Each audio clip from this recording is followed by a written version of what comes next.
एक समय की बात है। एक छोटा सा गांव था जहां पर बहुत सारे लोग रहते थे। वे लोग अपने रोजमर्रा के कामों और अपनी शांत वातावरण से बहुत ही खुश थे। गांव से कुछ दूरी पर एक आश्रम स्थित था जहां पर एक विद्वान गुरु निवास करते थे। जब भी कोई समस्या आती थी तो गांव वाले गुरुजी के पास जाकर उसका समाधान पूछते थे। गुरुजी गांव वालों को ऐसा उपाय बताते थे कि समस्या समाप्त भी हो जाती थी और अगले कई वर्षों तक ऐसी समस्या कभी भी नहीं आती थी।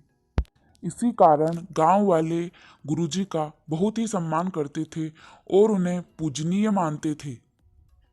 इसी प्रकार की बातें व घटनाएं सुनकर कई दूसरे गांव के लोग उनके शिष्य बनने की इच्छा लेकर आया करते थे, लेकिन उन्हें निराश होकर जाना पड़ता था क्योंकि गुरुजी किसी को भी अपना शिष्य नहीं बनाते थे। जो भी उनका शिष्य बनने के लिए आता था, गुरुजी उसकी बुद्धिमत्ता व व्यवहार जानकर उससे ऐसा भिन्न प्रकार का प्रश्न पूछते थे कि कोई भी उसका उत्तर नहीं दे पाता था। इस कारण उन्हें वापस जाना पड़ता था। एक बार एक गांव से दो लड़के उनके शिष्य बनने के लिए आए और गुरुजी से कहा कि हम आपके शिष्य बनना चाहते हैं। गुरुजी ने उन दोनों लड़कों से कहा, मैं तुम्हें अपना शिष्य बना लूंगा, लेकिन तुम्हें मेरा एक काम करना होगा, वो भी मेरे नियमों का पालन करके। दोनों लड़के गुरुजी की बात मान लेते हैं। तब गुरुजी ने एक भेड़ की तरफ इशारा करते हुए कहा कि एक ऐसा स्थान ढूंढ कर आओ जहां इस भेड़ को मार सके और वहां देखने वाला कोई भी ना हो।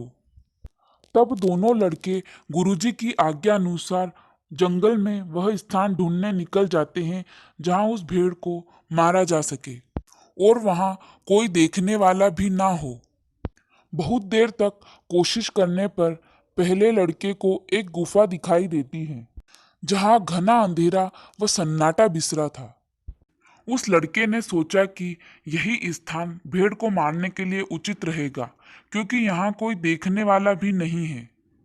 दूसरा लड़का भी वह स्थान ढूंढने के लिए घूम रहा था जहाँ कोई देखने वाला ना हो, लेकिन उसे वह स्थान कहीं भी नहीं मिल पा रहा था क्योंकि वह जहाँ भी जाता वहाँ पक्षी, जानवर या कोई ना कोई व्यक्ति मिल ही जाता था। अंत में उसे भी वही गुफा दिखाई दी जो पहले लड़के को दिखाई दी थी। उसने कुछ देर उस गुफा को देखा और वापस गुरुजी के आश्रम चला गया। जब दोनों लड़के गुरुजी के पास पहुंचे तो गुरुजी ने पूछा, क्या तुम वह स्थान ढूंढकर आ गए जहां पर इस भेड़ को मारा जा सके और वहां देखने वाला कोई भी ना हो? पहले लड़के ने कहा, जी हाँ गुरुजी, मुझे एक गुफा मिली है जहां बहुत ही अंधेरा है और सन्नाटा बिसरा है, वहां देखने वाला भी कोई नहीं है।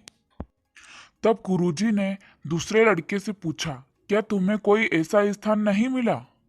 तभी दूसरे लड़के ने कहा, गुरुजी मुझे क्षमा कर दीजिए क्योंकि मैं उस स्थान को ढूंढने में असफल रहा हूँ जहां पर इस भेड़ को मारा जा सके। तो गुरुजी ने कहा, क्या तुम्हें वह गुफा नहीं दिखाई दी?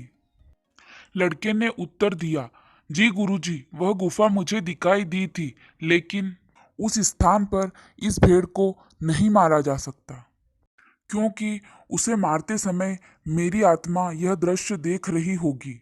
गुफा का घना अंधेरा यह देख रहा होगा, शांत हवाएं देख रही होगी, परमपिता परमेश्वर देख रहे होंगे और तो और यह भेड़ भी देख रही होगी। इस कारण वह गुफा तो क्या, दुनिया में कोई भी ऐसा स्थान नहीं है जहां इस भेड़ को मारा जा सके और कोई भी ना देखे।